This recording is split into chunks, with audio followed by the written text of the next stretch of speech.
Okay, so here we have a simple DC controlled track. So here's my DC controller, and it's got standard control knobs, and I have my N-scale track. This is N-scale in this case, and I have my DC engine.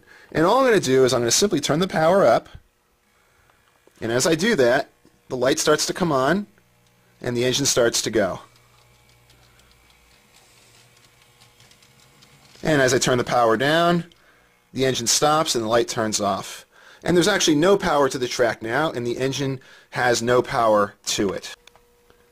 So with DC, because you're controlling the power to the track and not to the engine, you can only control one engine at a time. You do not have independent control of each of the different engines on the track. So now what I like to do is show an example of DCC. Okay, so here's an example of a DCC. This is a DCC layout, my very, very unfinished layout, but I have been able to enjoy some nice operating sessions with the use of DCC on my layout. So one thing you notice very different is there's a bunch of trains on the track here, and you'll see that the lights are actually on the engines. So I have my Amtrak P42 right here, and the engine is stopped, but the light is still on. In front of my P42, I have an MP15 Norfolk Southern switcher, and you'll see the light is also on. These trains are on the same track. So what I'm going to do now is I'm going to control the different engines. So what to do is I'm going to dial in the address. For the P42, the address is 7, and for the switcher, it's 8. So I hit loco, and then I dial in 8, and hit enter. And now I have the ability to control the MP15. So I can turn the light on and off.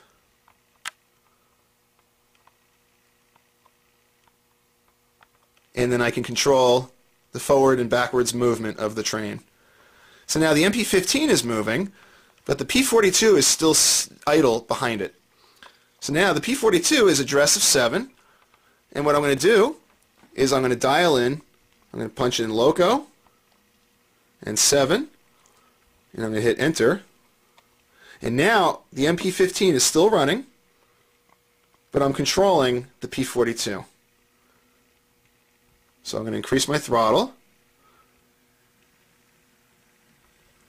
and there goes the P42. So now if I want to go back to the switcher, I can punch in that. It's 8 again, and I can increase the speed of the switcher. So now I have two trains sharing the same track. Two engines that are completely independently running. So for example, the switcher is still going in that direction, and on the passenger train I can change directions.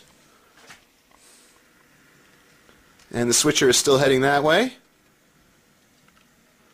So these trains are running completely independent of each other. So I have the track is still active, and I have power. In fact, you see the passenger car is lit up, because again we have constant power to the track.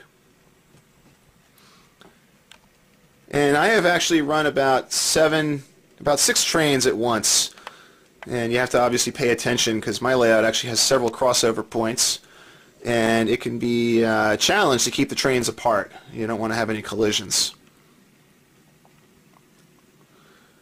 So here's another engine. Here's an RS3 that I have up here. You see again the light is on. And the address for that engine is simply number 5. And the way I like to keep track of the addresses of my engines is I just write a little label, and I put the label on the boxes that I keep the engines in so I can remember.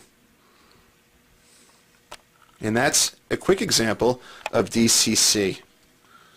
So now what I'd like to do is show some additional features and installation of a DCC decoder.